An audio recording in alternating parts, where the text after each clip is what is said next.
The NACON Revolution Unlimited V3. It released in America just this early November with some big changes coming from the V2, and priced at $155, is it worth it? We had our unboxing and first impressions of this controller recently, and now that we put some time into using it, finally here we are at the full review. Okay, if you want to check out that initial unboxing and everything that comes with this controller in depth, you can click that link at the top corner of the screen, and that will take you there. We'll also have that in the description of the video, but I'm quickly going to run over everything that comes with the NACON Revolution Unlimited V3, and then we will jump into the features, how well everything works, what all it can do, and the pros and cons of this controller. Everything in the box: 9-foot USB Type-C cable, nicely braided in size so it fits snug into the controller and doesn't have jiggle or play during wired gaming. Wireless USB dongle for wireless use on PlayStation 4 and PC. The Alps adjustable tilt system, additional weights, domed style replacement thumbsticks, protective case, some stickers, and no manual.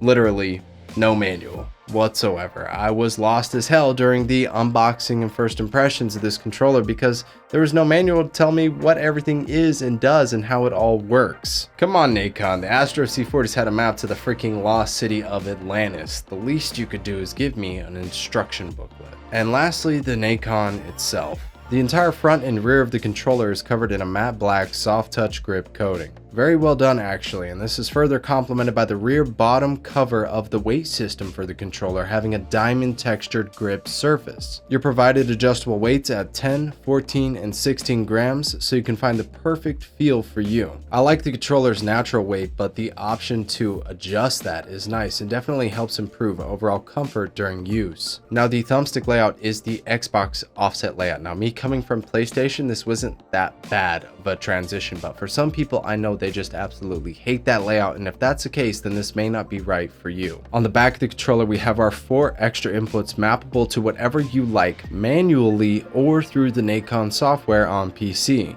Now they did make a pretty big change as to the layout of the back buttons on the controller, so there's no longer a rocker that used to sit a little bit higher up.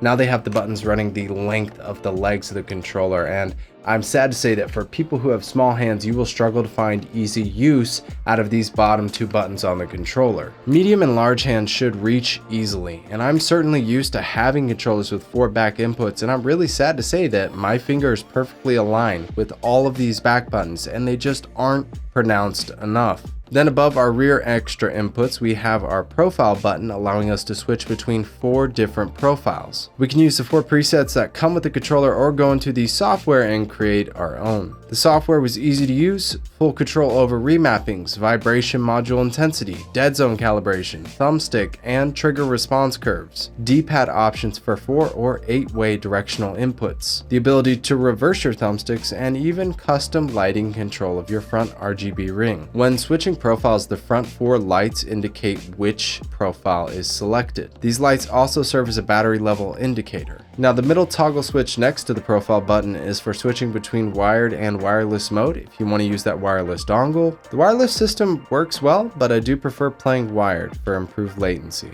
And to the right of this, we have our mode toggle. Alright, now this is where it gets a little bit interesting. So the first mode is your standard PlayStation 4 mode. Now what this means is that without use of any of the software, you're going to be able to remap the controller and everything else on it will stay like a standard PlayStation 4 controller, but no, you will not be able to have 4 different profiles or customize anything else within the software. This is an easy, no PC required use of this controller, and it's your standard mode. In order to utilize all of the profiles and whatnot, we would have to go into mode 2 and 3, but we're going to talk about just how to remap without use of the PC. So to manually program without PC software, you're going to hold that profile button on the back of the controller. The front RGB ring light will start pulsating. Now you will hold the back button you want to remap, and then you will press the corresponding input you want to remap it to. The front corresponding light will flash, letting you know that that button is mapped. You are still in remapping mode though, so you can map the rest of your back buttons, and once you're done, you can press and hold that profile button again,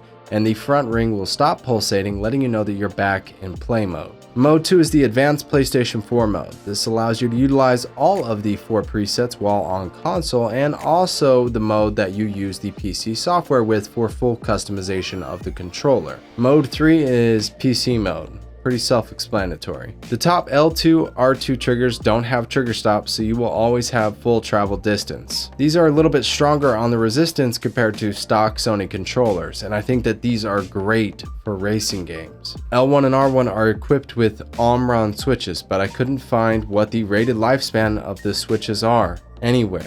Not with the controller itself, the box, or NACON's website. That's kind of the whole point of stating that you went with Omron switches, NACON. You realize that, right? Because my keyboard behind me readily advertises that it's rated for 100+ million clicks on all of its switches. My mouse, 50 million clicks on its two main primary switches.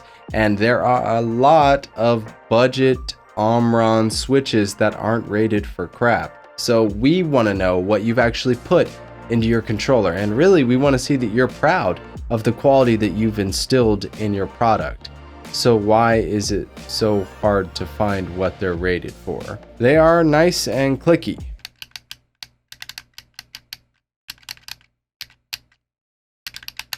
And not like a mouse click. You have to press on the side for it to work. And when you press on the top, it doesn't register because the trigger itself pivots from the top to hit the switch. And this actually makes rapid or follow-up shots to be really difficult. So in case you like to switch your L1 and R1 to be aim and shoot, just watch out. That is going to be a challenge on this controller. Now the D-pad and the face buttons are soft press. They feel just like the standard DualShock. PlayStation 4 button is clicky though, instead of a soft press, and no, you cannot wirelessly or wired power on your console remotely. So the same thing goes for the Vantage 2 and the Astro C40s we reviewed, so not really a big surprise. This has been consistent across all the third-party controllers we've reviewed so far. The touchpad is adorned in little X squares, circles, and triangle symbols with the NACON at the bottom. The touchpad itself doesn't work as well as the stock controllers do, but it gets the job done. Now the press input for the touchpad itself feels about the same as the standard controllers, and yes, that input can be mapped to a back paddle if you want. Now the Alps adjustable tilt system was a surprise to me. You can pull the thumbstick off and switch between 30, 38, and 46 degrees with these Alps covers that go around the base of your thumbstick, essentially limiting your max range of motion. My problem is I don't see a point in limiting your range of motion on the thumbsticks. For aiming purposes, if you're finding yourself inaccurate, you can correct this in the response curve section of the software. The only use I do see out of these is limiting the range of motion on the left thumbstick during FPS games where you're always sprinting forward and bearing down on that left thumbstick. With the Alp system, we could change our input response for the left thumbstick and only have to move it marginally to get the same functionality. Besides that, I didn't really get any benefit from the Alp system. Big props to NACON though on these anti-friction rings. These are the best I've tried yet, hands down. Crazy smooth. Now on the bottom of the controller we have our 3.5mm headset audio jack with volume control on the sides. This controller does okay powering headphones, but for some reason when using a headset mic through the audio jack, it distorts your outgoing mic signal badly. I had friends who flat out just couldn't hear me. I tried earbuds with a mic combo with the controller to see if that would work, but I wasn't greeted with success there either. I tested that same headset and earbuds with my Mixamp and plugging in via USB to my console, and they both work perfectly. So I must say the controller has an issue in this area currently. The thumbsticks are also very close to the natural PlayStation 4 tension. Only difference I can find is in the breakaway from the center. It's much smoother on the NACON. This controller also has a built-in 7-hour battery for wireless use, and you can stretch that further if you're willing to turn off the front RGB ring. So here it comes, the pros and cons. The controller feels great. Grip, control, comfort, they're all very well done. The supporting software and profile customization features are awesome. It's stacked. Response curves, thumbstick swaps, dead zone calibration, and having 4 profiles to toggle between definitely strengthens the functionality. You don't have to constantly remap and set up different profiles for different games. You can try out different variations of response curves seamlessly while gaming.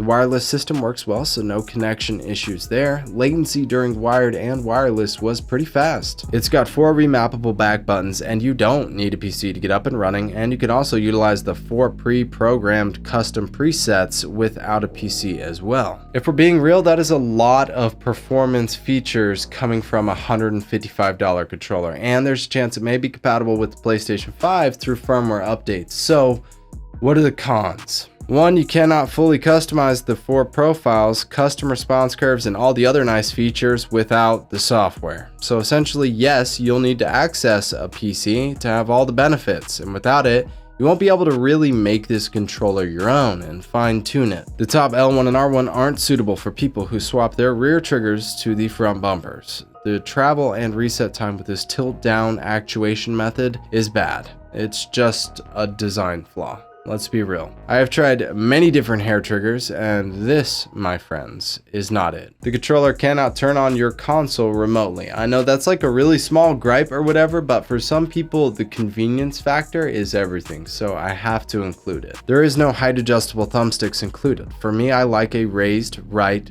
thumbstick, and for the price range, it would have been nice to have this feature included. I do think that control freaks might work with these thumbsticks, I just don't have any laying around to test it out. And lastly, and most certainly the most important con to this controller, are the 4 back extra inputs that are remappable. They're hard to distinguish from one another, and the bottom 2 especially are hard to get easy use from due to the position of the button height and how close they are to each other. The top 2, however, are perfectly placed. They might have remedied this with a taller rear button setup, but as it stands, this build isn't worth it with the current back button configuration. I know that's a really bold statement, and it's like, holy crap, you just shot down the entirety of this project for one flaw, but let me just say that is the most important thing that you're actually buying on this controller. Those are the 4 extra inputs that are going to allow you to use your hands more efficiently and perform more things in the game more fluidly and be more in control of your character